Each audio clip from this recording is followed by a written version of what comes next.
One quiet day, an old woman got sick and her husband spent every second beside her. Later on, she was pronounced dead. This was the love of his life and he was devastated.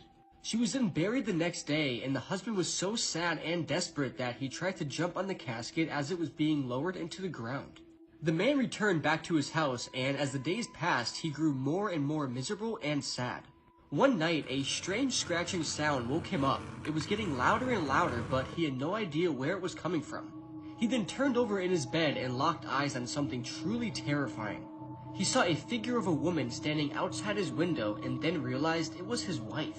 He ran to the window, but as he got to it, his wife disappeared.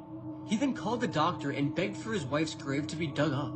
However, the doctor said no and told him he was just struggling with stress. But every night, he kept seeing her at the window and hearing the scratching noise. The man had enough and decided to go dig her up on his own. When he reached the coffin, he opened the lid and stepped back in complete horror.